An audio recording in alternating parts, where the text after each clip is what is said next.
bathi uma kuthiwa uwena ozomsoconga akasindi noma ngakuthiwani, bathi umbulalo wamahala noma umbulalo okhokhelwayo. Yiloko oqala sifuna ukuthi size ukuthi malingcoliswa igama lakho lingcoliswa kulokho na. Baba uMbovu, uzoqala nje ngibingelele ngoba ithuba ngisakuthola lokubingelela nanokuthi ngiyazisa abantu ukuthi lo khulumayo uDlubheke wakhuzwayo eNquthu endaweni yaseQhudeni isigodi kwaNqunu. Le nkinga sengihlangabezane nayo iminyakanyana cishe yaku6 noma 5 nje full impela. Le nto kusuka ngo-2019 bangaphosisi. Zaqala nje zaba khona izinkulumo zokuthi makwenzeka izinto ezokulimala kwabantu eGoli. Hey ukuthi kuhamba amavikanyana nje ngathola sekufakwa igama lami lapho. Kangaka abantu baleyo mndeni leyo ugcina ukubona ukuthi abasakubuki kahle. Ngingazi ukuthi ngempela lo muntu osebenza lento ngegama lami kabi kangaka kwenzakalani ngempela. Ingihlumeze nje lento ingidle kabi nje ngaphakathi. Kangaka kube lento kuyinothi uqina kwayo kwamehlo. Bekunodlamo belulapha phakathi kweNquthu noMsinga eThembisa. Kuthema kuya kulimazana abantu lapho behlaselana ngokuhlala kwabe hostel ade behlala kuyona eThembisa. Abanye babo ngithole sekuvela igama lami kuthiwe bathi abantu kubonala uDlubheke. Ingimanga ngiyothola lapho noma ihostel Thembisa mholwane. Yeah. Okay. Ngithole sengidiza igama lami emoyeni, Hey ngiyibona talento bengifonela abanye ngoba phela ngoba sasama artist nje thina. Sisazwa abantu abaningi kakhulu nakuyumsinga nqwa abantu engikhuluma nabo. Bengifonela benthi hayi unakho lokuvela igama lakho la. Ngibatshela abanye ngiphela ukuthi yo madoda angihlangane izinto ezenze ehostel ngihlala ekhaya mina. Okokuqala nje lokho. Isibili ayikho into engithintanisa lento eyenzeka lapha eThembisa. Akekho umuntu engaxabana naye eMsinga mina. Kodwa manje ngoba kulokufaka igama lami lapho ngiyayibona lento ukuthi akusiyo into ekhandwa abantu baseMsinga. Kunabantu abaseduze nami abakhanda lento engibona futhi bengagcina bengilimazile abaseduze kwami ngokwasemakhaya. Yibona abahambisa lezi zinto lapha kulabantu baseMsinga ukuthi yimi ngingxenya lento eyenzeka lapha ya. Okay, yadlula le yaseMsinga. Egcine nayo phela mhlawumbe eminyaka enodwa uphelile ngoba ithatha iminyaka le yanto kade yenzeka lapha eNquthu noMsinga. Zazama ke induna nobukhoni nje bonke bagcina ke bekwazi ukuhlala phansi bakhumelana umlotha. Kodwa nje igama lami lapha labhica ngendlela esho ukuthi namanje ngeke ukuthiwa mina ngafika ungishiya eMsinga top. Ungangifica ngigenqe ngocela emba kwenziwe yonke into kodwa ngaze ngidle nje lutho laseMsinga. Kodwa ngokwabantu bakithi enginabo endaweni kunabantu abakwazi ukuthakatha ngendlela ukuthi into abayikhulumile umshubo uzife nameke le nto eyishiye iyosala ihubha kuyozumela ungasikhona ukuthi yoma kuphi. Right. Yeah, ngidlule kulolo daba lo Baba Mbomvu. Kuze wathi manje kunemicimbi ke ngaqala manje ukubona ukuthi manje emcimbini akusekho ukuphepha ngendlela amafoni angilandela ngakhona ngifonela ama private number ngingenela ama message angithuwayo asho yonke into kube impela abantu bayibuka leyo nto ngempela ngoba bezwe abantu bangakithi ngathi iyona. Hayi ngagcina sengithatha isinqumo sokuthi hayi ake ngithi ukuma kancane endabeni yomculo ngoba ngiyabona lento izogcina ingilimazisa. Isikhathi kuphuma ama post ukuthi uyakuphi nakuphi ukuyidayisa lokho ukuthi abantu abakulandelayo uthole sebekulindele ukuthi uzobula. Ngabona uzogcina ngilimala. Ngama kanjalo ke emculweni ngoba abantu bahlale bebuza namanje kube nzima ukuphendula umuntu ngayedwa ngoba isimo bengilonga ukuthi sizophola dlule. Hayi nebala ngempela ke sengigcina namhlanje ngithatha isinqumo sokuthi ngiphumele obala ukuthi nginenkinga lapha. Igama lami alisebenziseki ngendlela okuyiyona kubantu bakithi abangikhandela lento ngoba ngeke ngiqambele bonke abantu ngithi kunenkinga yabantu bakomnambithi abangenzela lento nakuphi cha inkinga ikhona phela esigodini sami futhi hayi nokuthi mhlambe emakhosini amanye nesigodini sami ngaphansi kwenkosi yakithi kwaSithola. Kodwa ke wena mfoka Khuzwayo kuzona zonke izinkulumo ezikhona ezikhulunywayo ukhona umuntu omsolayo ukuthi ngabe uyena ongemuva kwale nkulumo mangabe ukhona yini nibangani ukhona umuntu oseke wadlula ngesandla sakho noma uyasukelwa kukona konke. Ngithi umbuzo wakho Mbomvu. okwenzakalayo kunabanikazi bakhe abaqondile sibazi endaweni okuyibona abakhandayo lento ngoba kuthe makwenzeka lento kuye kukhandwa lento emsinga abona lento ukuthi lento izolimaza mina ngisho abantu abaseduze kuthe makufika makuzoqala lezi gameko kwangena amaphoyisa lapha ekhaya ebusuku ngizothi kwawothunjo wani lapha ebusuku hayi thola lese kunoguquguqu ongabazi nje ebaleni nobani hayi mazithi aphuma kukhanya wonke umuzi amaphoyisa agcila umuzi sathi itshula kwaze kwasala lapho nebala amaphoyisa into ayelayo zona akatholanga ngisho kukodwa naye kufica eficela into zemthetho akekho umuntu owaboshwa lapha savuka ekuseni ubaba wavula ikhesi ngalesenzakala senziwa amaphoyisa lapha ngoba ashiye emoshe lento ongayazi amasilingi kanephuza aqede endlini anqamlavalo nqamla sikho nje izivalo ngathi mawusithinta usithole sisesimeni ahlaza nje yonke into lamaphoyisa ayengene lapha wadlula kuleso sigaba naye sazama ukulandelela hayi lutho ukufica ukuthi ubani lo walesihlalo usoyela amaphoyisa ngalendlela ngoba asinayo into esikhombe endaweni engayikhomba ukuthi nanti ithuna kuthiwa kulela umuntu lapha sekuxabene umuzi waba nowaba nakukho nje lutho kodwa masithola sizogaxa amaphoyisa nje ebusuku ngothusilele kweqa lapho sivuliwe ikhesi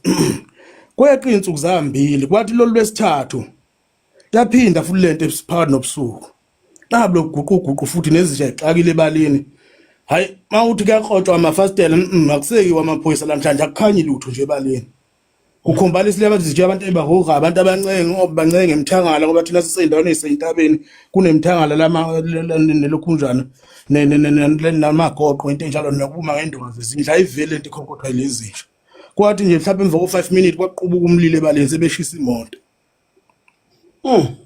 makushiswa le moto kwakhomba ukuthi igebengu igcwele umuzo sekubonakalisa ukuthi lamaphoyisa obade efakwa abezolungiselela ukuthi awaxine yonke mangabe khona imkhonto ekhona ukuze mabefika befike kahle sekushaya umoya bezowenza lento ababesebenza emva kwalo 2 days aphinda futhi kwavula ikhesi alokushisa kwale moto sacela amaphoyisa sicela silandele lolu daba nakho singahleli kahle endaweni engathi manje amaPakistan abe amakonteni ukuthi sikwenzakalani ngoba phela mabezingelela amaphoyisa siyahlaselwa lamhla kufike kushisa imoto eJardini hayi amaphoyisa azange ebuye nalo ukuthi namanje esinika ukuthi ubani lo benza lento waphe sekuyakhombisa lo muntu owade lethela amaphoyisa uye walolu gibo selizosibamba ensukwini embili elandelayo hayi lwadlula lolo daba ikhesi ivuyavula emaphoyiseni ikhona namanje kodwa akaze kuboshwe umuntu leso senzakalo salapha kuthe ngenyanga ke kaOctober 2023 sahleli nje isitolo siphuzela nje mina umuntu obuyeshayelekela etshwaleni hayi siyaphuza nje ngeke ngakhona endaweni nomzala nje sasila ko5 siphuza nje etafuleni lethu kwangena ifoni lantambama sekwa06 nje kuqala ukubuya emehlweni kwakhona ofona uthi hayibo ucela abakhuzwayo evale lapha esitolo intshela uDlubheke lo omunye kwasibiya khona eduze sekhaya hayi isithuse lento uthi awungabe kwenzakala noma phela umuntu esixabene nala endaweni akukho nje lutho hayi nangempela sasuka ke sithathe imoto eyikhona lapha eminyango ayisihambe sishiye lapha sibashiya endaweni zabo hayi ngimtshele lo lokhunjana ngoba thina sibizwe amagama indoda akuselula ukuthi ngekhaya ngoba ngazi kwenzakala lento ekhonjwa la nokuthi into emakuphi kodwa makuthiwa zivale manje kunesigameko esizokwenzeka lapha esisheshayo ngeke ukuthi ekhaya ngoba usawubaza abantu balelike ngahamba nalomuntu wemonto ke naye lo usibiyo ulolo wafika ulolo ke station sakhe masisingaze esikoleni wathi uye ekhaya niyozela la ngeke kwazi ukungena ekhaya nayizolulalelithi wehla lapho kusibiya nebale ebaleni akazange iziphumelele ukwathi mayengena ebaleni sasuka isidumo wadutshula lapho usibiya wakuba khona ubale kwazi wangena endlini kwabulawa umkakhe kwabulawa nezingane zakhe embili nokulamana kwazi naye wabulawa uphunyulile nangadubule wabalekwa ngena endlini ngitsolisa nje kakhulu umbomvu ukuthinta isigameko ezinje noma sebeqala ukuphola enhlizweni akungakho ngoba ngiqonda ukuvusa amanxeba kubantu abalinyalelwa nezihlobo zakhe kodwa umlando walento engiza nayo ogcina ungifikisa kuleso sigameko uyabona kuthe mangidlula lapho lathi liphela iviki yaphenduka futhi lenkulumo kwathiwa hayi uye lo Dlubheke obizela abantu ukuthi bezokubulalela izingane kodwa lo muntu kuthiwa esitolo angisuke naye siyalimala khona manje nangempela uphela 30 minutes la duma ezulu wena wangaye ekhaya Angangayi kha ngokusabela manje ukuthi hayi lento phela akazi labantu abama kodwa kuthiwa nje akuvalwe esitolo siqhele mina nalosibiya uzuma uye ekhaya uzolani baleliphi ngoba kuthiwa kuvalwe esitolo bama kuba khona kwala esitolo ngoba kwakhona ukuphuma kwase kunzima usulindele noma yini vele kungenzakala noma yini nakule moto esikuyona manje. Yena wathi uyaye ekhaya kwakhe. Masifika station ngathi adlule nganginomqondo ukuthi asema cottage kunekenye othisha engijwaleni nanje sinokuyihlalela nama weekend ngoba kwakuyi weekend. Wathi hayi xa ukuthonga uyehla nekhaya izolabala la baphuze wazi washaya uClicksini hayi wehlaka wavele leso sigameko kanjalo ke. Okuyilapho oqale khona ke inkinga ke esigodini sakithi ke kwanqulo okugcine labo bantu kusuka kulabo bantu abalimala lapha leyo langa kulimala abantu abawu11 asebedlulile emhlabeni kulabo bantu abawu11 uyedwa umzala kuphela engabalwanga kuye ukuthi ubulewe yimi bonke laba bantu kwakuhlangene amadoda endawo abathize kukhanda lento uthi yonke lento ayifuculele lapha kwakhuzwayo ushintsha into ebonakala ukuthi into na umkhuba la ukhona wathiwa yonke lento ayisicilele lapha kwakhuzwayo.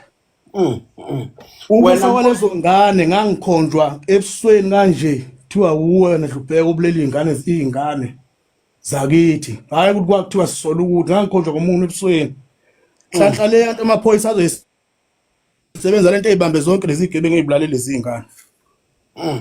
Angivena ngomfandi igama lami lapho kulezi gebengu ziboshiwe namanje owedwa wabusegwetshiwe laba abanye basa-attend bangaphakathi kodwa lezi gebe omunye umbuzo ezoba bekha ababanjwe baba babi. Lo muntu owafona ngubani uyaziwa lo wafona esho ukuthi ibalekani uyaziwa uyisihlobo senu lo kuyena wafona ke nebala bona laba babekhanda lento bamlandela baze bamchitha kasekho bamdubula sebemdubulele eNewcastle. Omunye ubalwa kibo laba ba11 abahambe kulesigameko lo yena efonile nakhona ngoba efona kwakade kunengxabano ephakathi kwami naye eqhamuka khona eMsinga futhi ehlobana nawo lento eyenzeke eThembisa abantu basemsebe benginika ulayini ukuthi uye lo ngakithi ongithengisa kule genge ngakhona ngayibika lento kwaba kubo ngayibika ekhaya sikagogo athi baba bengicela kwazi ungiyele lapha kwasithole ungifonele abakhona ukuthi hayi bengicela ukuhlanganiswa nalo mnomzane uqala sithole kuyena ogcine selimali ukuthi hayi nakho nginenkinga eMsinga ngisakathe ngithi ngilandela abantu basemsinga lokukhombalena ukuthi ngifuna ukuzwa amahlelo ukuthi sibangana ngoba phela ngaze ngixabane nalomuntu masiphuza futhi indawo nya ayikho lenkinga kodwa manje ukulandelwe laba ngamafoni yilobethe yilo batshela lento wakwenza impela lokhu baba wayithatha ifoni wamfonela uSitholo ubaba wakhe omncane akazange uSitholo azoyibika le nto ekhaya ukuthi kunombiko oqhamuka kubabshobeni osho ukuthi kunenkulumo engimbikela yona ukuthi bengicela ukuhlanganiswa nalo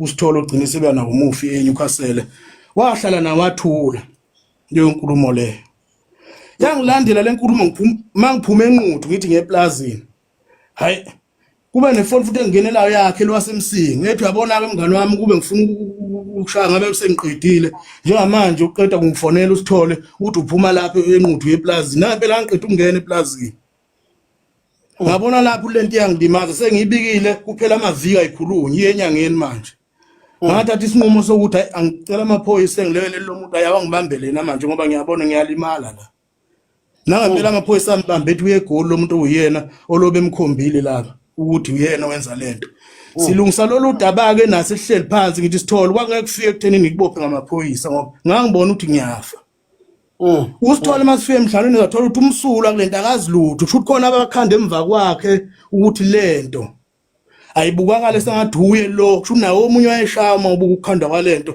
kodwa manje bafuna ukuthi kube nengxabano uqala phakathi kwami naye kuyima bezokwazi ukungena kahle ukuthi besebenzisa isibhamu mase contract phakathi kwethu ukuthi hayi yithi singezwena nebala mina ngayisebenza ngamaphoyisa lento ayiyama ke futhi sayihlalela phansi sathelela amanzi wakhokhela lokho kugeza umuzwa ukuthi wathathelwa kwabanjwa amaphoyisa washaya amaphoyisa silungisa lolu daba laba benza lento bazoyenza sisalungisa lolu daba ngoba esefona ukhuza umhlolo ethi Martha niyenza kanjani into ngisalungisa udaba nabantu bakhuzwayo nina niyodubula abantu lapha esitolo lento ayizukubuya nibophe mina okay ngelanga enikhuza ethi balekani yebo ngesikhathi ekokhobisa le phone eqa abakhanda leyo nto ukuthi sizodutshula esitolo bangenisa ngendaba yakhe kodwa elungiswayo futhi esiqediwe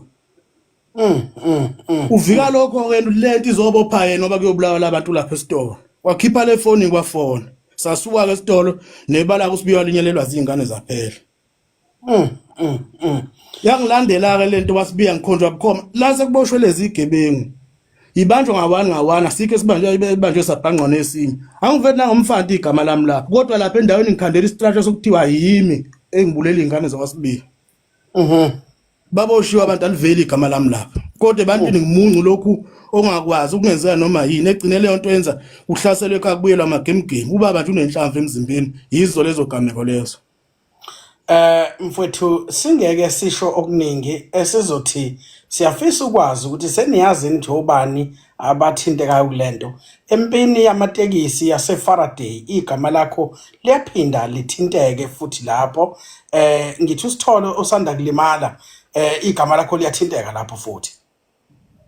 Hayi ngoba kuningi abahlala bekwenza ngiyaqhabuka nje kokubili lokho akukho engikwaziyo ngala ngeFaraday nelokhu njalo kodwa kukhona osekuphinde kwaqhamuka okusha okuthinta iuline wasezoko kodwa lokho ngizocela ukuchaza sekugcineni ngoba lento izigaba ngegaba ngoba namhlanje ngifisa ukuyikhuluma baningi abantu abadi kanti ngempela ngilinyazwa abantu bakithi endaweni mina ngegama lami bambe belisantuza ebantwini ngendlela okungasiyona. Sadlula leso sigaba sadlula leso sigameko leso ngiqela kwesesithathu uthe mase kulokhu njile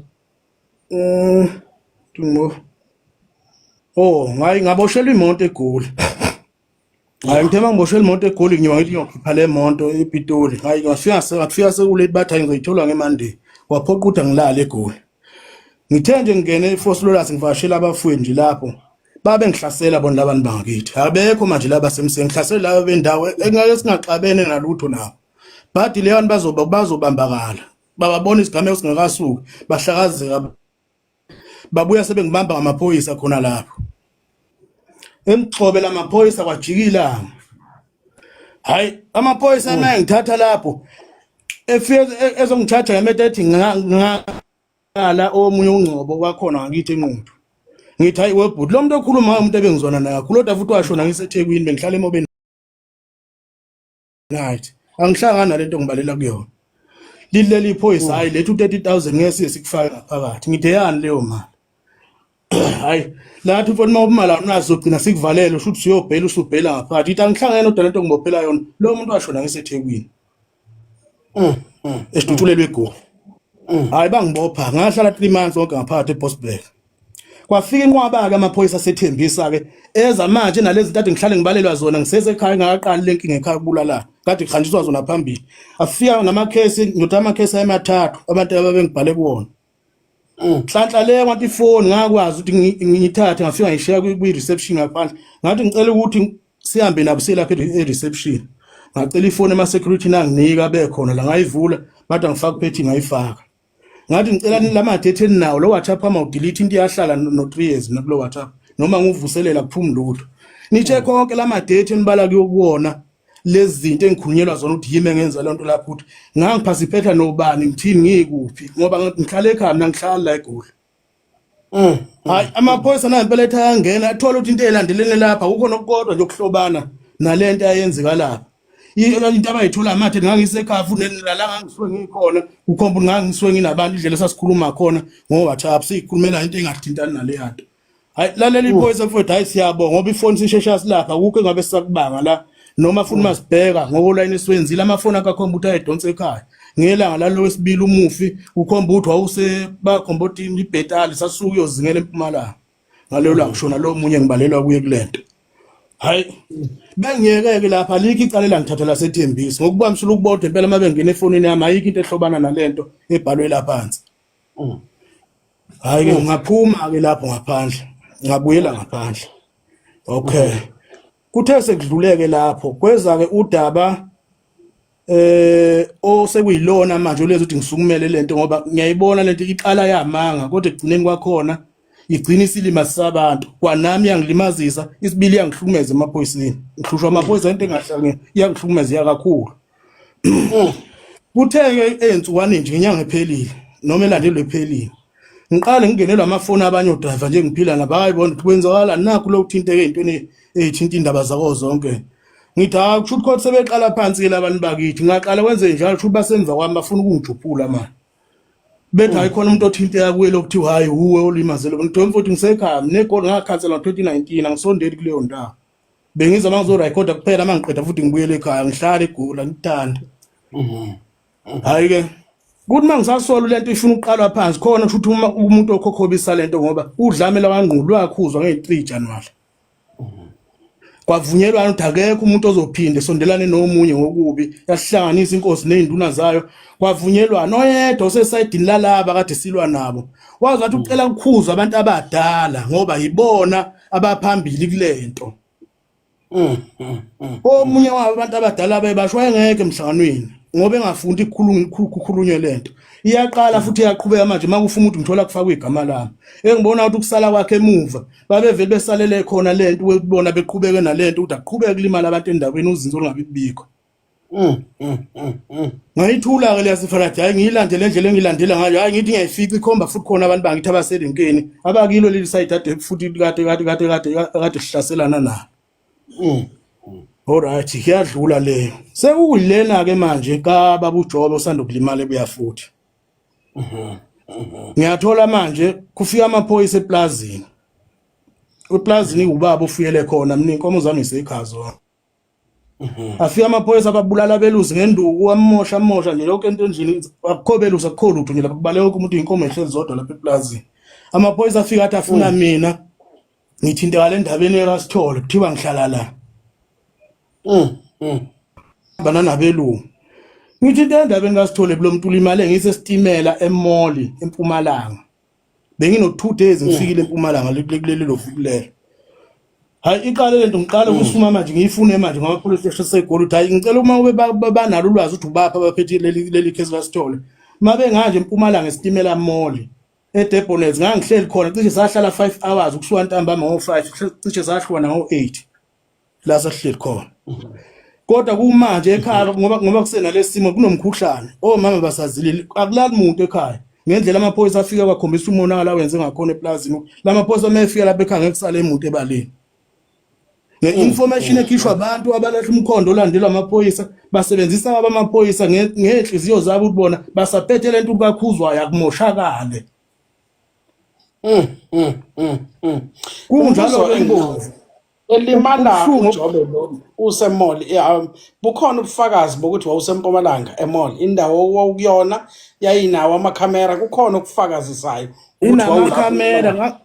inamakhamera ngangishuta siyiphuzela futhi phela into angiyazi manje nje kwathi nagcinana namagenge ngigcina nezo mangivashe lo mbomza bami lapha noSibalo khona uSibalo abahlala khona. Hayi ke sahlala nje lapho futhi sasibuyele wesibilo bana ngayizolo sasihleli khona kusasa futhi aphinde sabuyela lapha eMall sayihlalela khona sasuke lokushini. Ngisho ukuthi namanje ngiphethe konke lokho efonini yami nabo futhi ngobuchwepheshe abo ngathiwa bayithinta ifoni mabeya nje befike bevula amakhamera lapha eDepones bofe bengibona ngoba ngibasendele ngangigqoke kanje fika lapho niqale isikhathi esokuthi afika leso sikhathi eMall itole ngayingena zu2 engizazi kuneshort ngafini verify khona amakhamera ayongikhipha ukuthi bengilapha ngihlangana lento engilandelelwa yona manje lapha lento yenziwa abantu bangakithi abadala abakhona lapha ebuya futhi.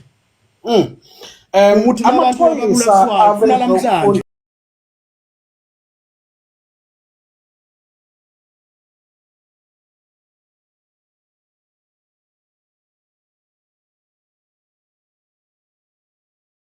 amaphoyisa akufunayo amaphoyisa aseBarberton noma amaphoyisa aseGoli la kwenzeka khona icala noma amaphoyisa ala kwaZulu Natal lamaphoyisa akudinga kakhulu.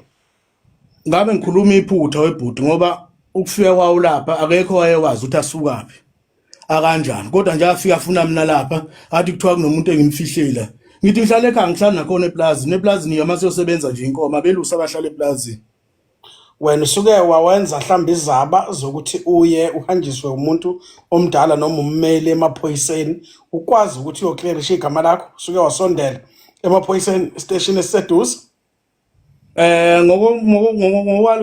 Ngokombiko oshoyo ngizamile ukufika eNquthu nebala ngaphinde futhi ngadibana naye lo muntu engibona vele uyangihlupha ngimazi webuya ngana lokho ukuthi angimazi noma sengibonile noma angibonile ngicine ngakhona ungenelele we-police station ngokuthi sengidibane naye khona Petrobeni angangazi ukuthi ubuya ngabona vele uzophinde futhi ngakhelela ulayini ukuthi uyangibona mhlawumbe ngila enqodo enzele izinto zakhe azenza kumina angimazi sakhona ungena e-police station.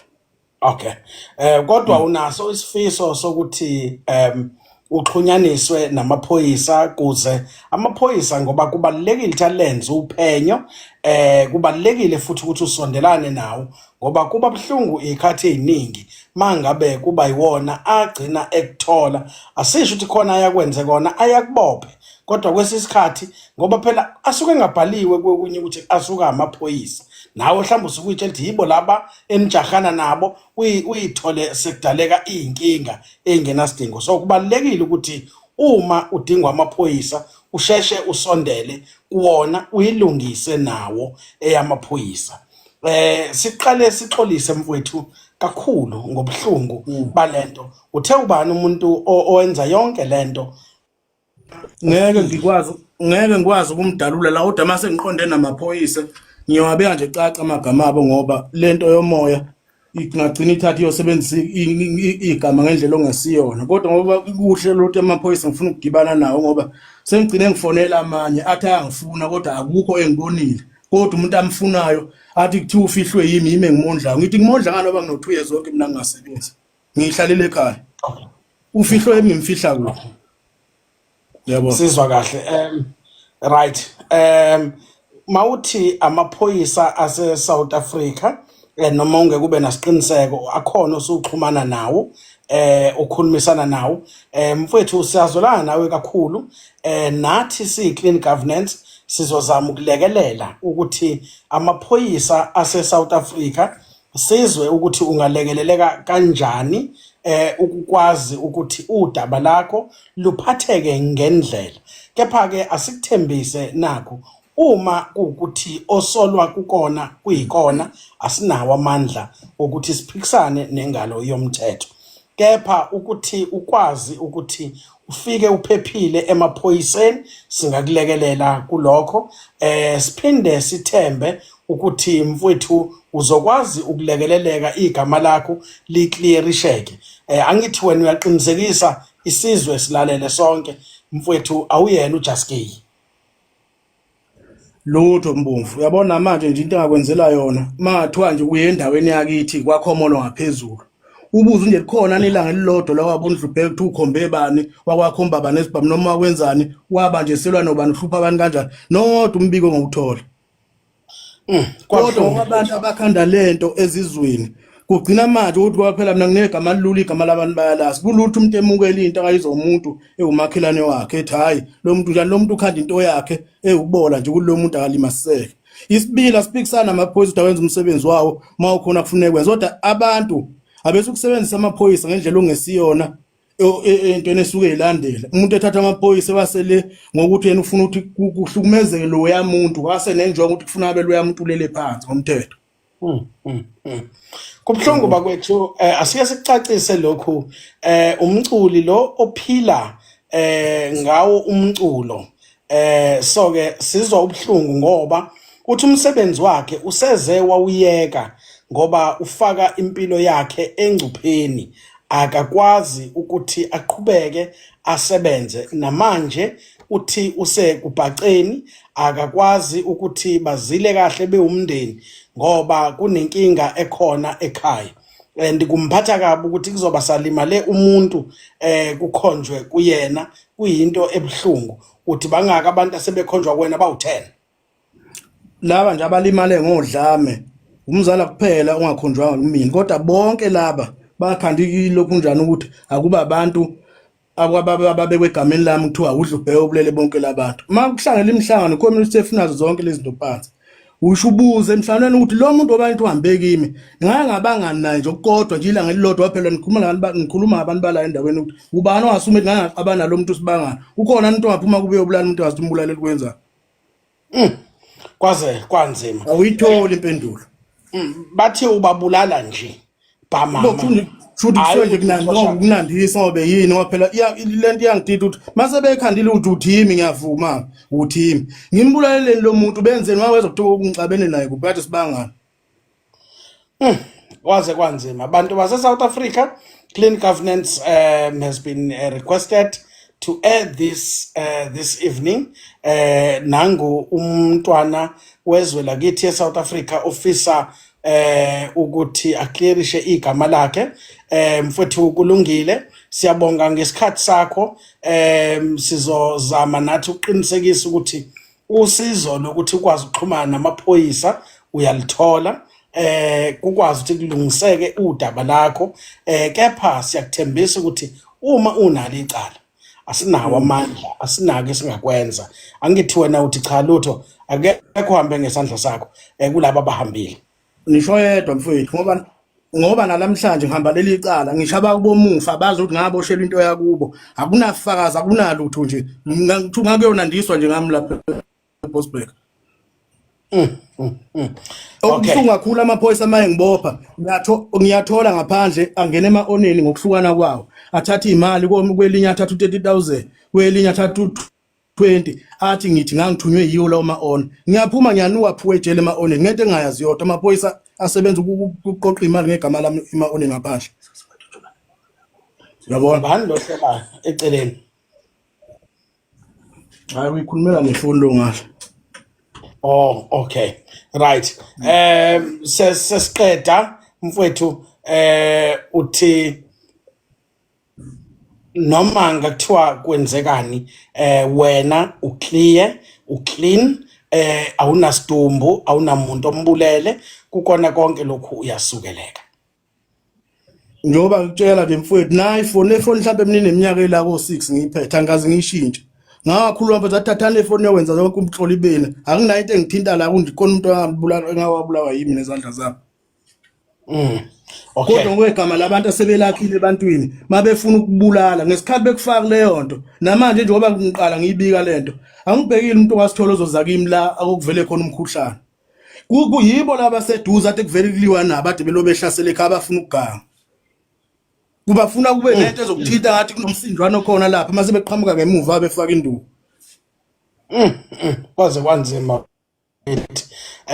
Okugcina engifisa ukukwazi endimeni yenu yomculo, awunamculi omsolayo noxabene naye, inkinga uyisola kubantu bendawo ngasekhaya. Ngabe udlala ngabaculi qhawe, amachegu nje amaningi mabili mathathu nje akakhona lapha ebuyafuthi abulala nje le ndawo ehleli kuyona. Yilo ngahlakanipha manje lo abalelwa kulezo zinto labo bantu labo kusebenza nje ukugaka ukuthi konke la kufuna kufike khona abantu yiba abakhanda lawo matula. Siyathemba abantu base-South Africa nimzwile uDlubheke eyisholo yena ngomlomo wakhe. Akukho umculi kaMaskandi ake wathi uyamsola noma uthini. Uthe amaxhegu alaphaya ebuya futhi. Nani bantu bakithi yekani ukubhebhethela amanga nisho into engekho. Kumanje sinale nkinga esinayo nje amanga. Yekani ke nani ukusebenzisa amagama abantu angavange abalwe umuntu. Niloke nwabhala la nibhala nento ezingekho. Kubalekile ukuthi ngaso sonke isikhathi impilo le naye udinga ukuphila njengabo bonke abantu. Kubhlungu ukuthi aphucwe ilungelo lokuphila ngokukhululeka, agcine esesabela impilo yakhe kuhambe kuthiwa ubulele abantu. Siyaxolisa kuwena mfoka Khuzwayo ngesimo obhekene naso. Sizozama nathi ukulekelela la solekelela khona as Clean Governance in terms of trying to make peace phakathi kwakho nomthetho. Kodwa ke kweyakho nabangani bakho labenijahana nabo asinawo amandla ngoba asibazi inini nazanayo. Mfowethu uNkulunkulu angathi angakuphephisa namathonga akini. Sesiyokuxhuma kusasa sizame ukuthi senze ukuxhumana phakathi kwakho nabo mthetho. Siyabonga kakhulu. Ngiyabonga kakhulu Mbomvu nje ithuba unginike lona nesikhathi okunike sona. Okwesibili sengigcina ngibikile lolu daba enkosini. Okay. Ukuthi nakho ukuthi nanto udaba befuna abantu abadala endaweni efuna uzosiqalela futhi lenkinga esisuka kuyona esihlala sabantu iminyaka emibili behlele ekhotini. Bayiqala futhi ngokuyikhokhobisa ngezinye izinto emuva. Sengilifakile enkosini lolu daba iyalwasa. Manje mangabe sekudlulile konke lokhu uyophinda uphindele emculweni kaMaskandi noma ngeke sisakubona emculweni. Bekunje ngoba ngihlamluka namhlanje nobani la khona azi ukuthi anginayo sikhi sithe nginaso mina. ey'ndaweni engaphandle kwakithi. Bonke lezi zinto kade ngikhandelwa zona komsinga futhi ikakhulu impela emsinga bangibona sebangiqedile abantu bakithi kuleya ndawo. Ngingaze ngithathe lutho nje lwakhona. Yikho lamhla ngigonyula ukuthi akekho umuntu enginenkinga naye ezizweni zasemsinga. Ngiyaphila futhi nabo abaningi okunamanje ke mina kululudwe ngisangenza noma yini ukuthi ngibuyele emculweni. Ngoba namanje ngihleli nayo imiqulo yami eright engibona ukuthi funa bese ngiyisebenzile ukuthi kunzima kwakuthi eGoli uzoya kanjani ngoba labantu baphithiza yonke indawo le. Koze kwanze. Bakwethu siyabonga kakhulu mfowethu Khuzwayo. uNkulunkulu akusingathe nenyanya zakini engathi ungaphepha kona konke. Sesiyokuxhuma kusasa sesizame ukuxhumana nabomthetho size ukuthi udaba lakho lingahamba kanjani. Inkosi ikubusise. Siyabonga. Ngiyabonga kakhulu Mbongi. Okay. Bakwethu sibonge kumcu